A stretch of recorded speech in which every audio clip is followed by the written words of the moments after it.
Let's go.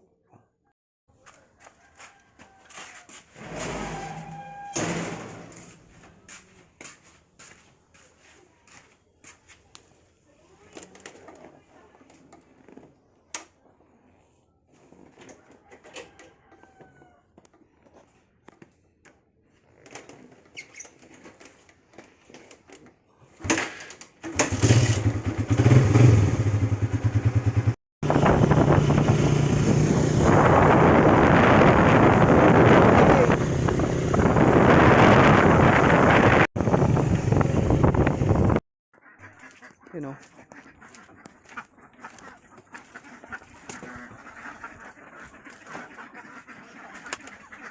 So, nandito tayo sa poultry guys. So, lalagay tayo ng pakain.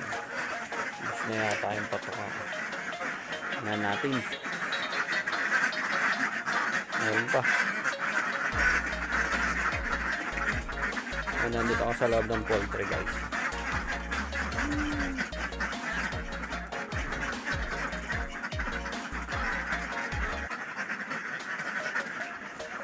Tingnan natin yung patuka.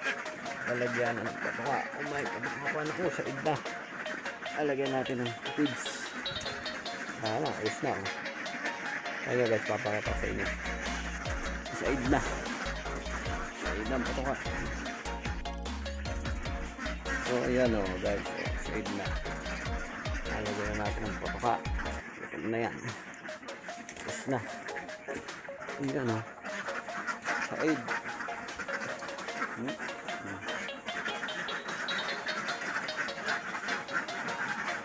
Mga pala guys, baka tatanungin nyo kung bakit may hati yan. May hati siya. Ayan.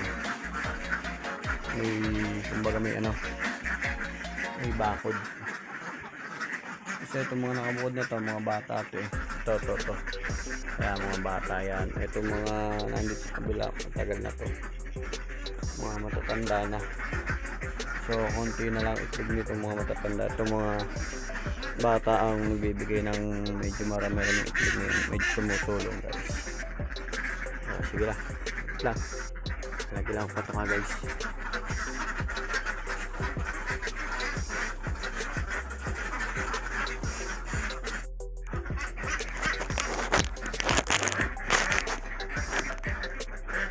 Lalagyan lang natin ng patuka guys. Yung mga lalagyan na wala ng patuka. Anong laman?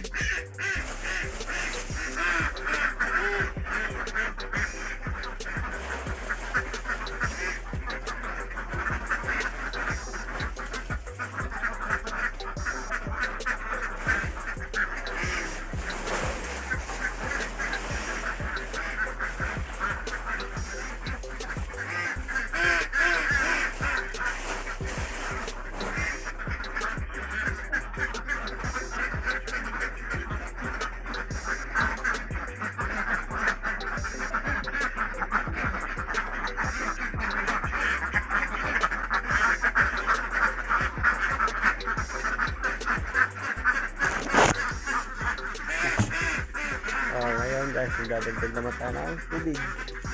Malakas yung tubig. Okay guys, bagay ko na lang kayo mamaya.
tayo. Sa loob.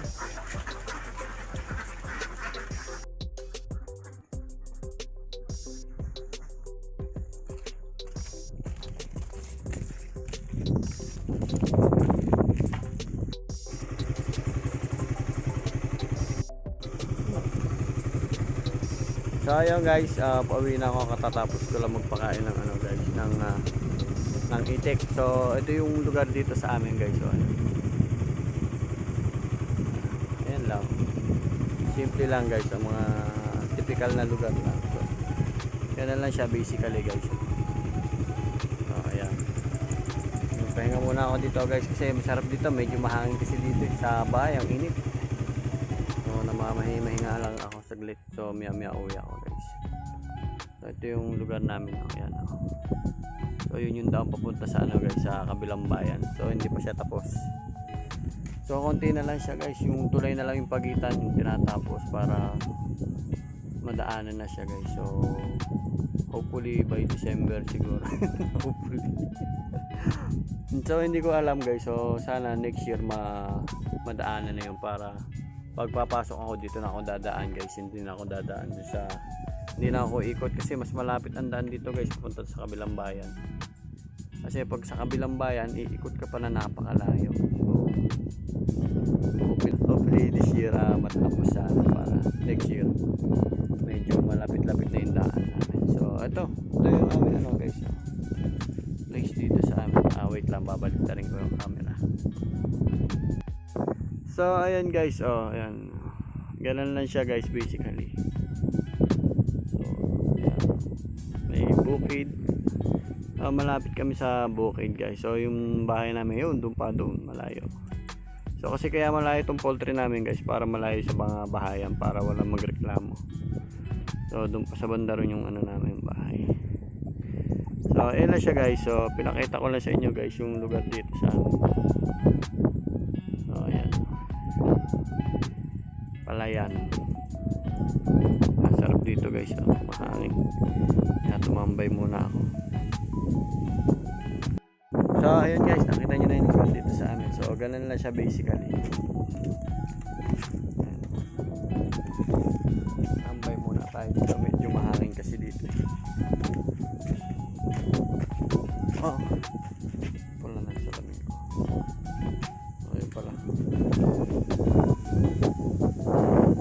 Ayun pala.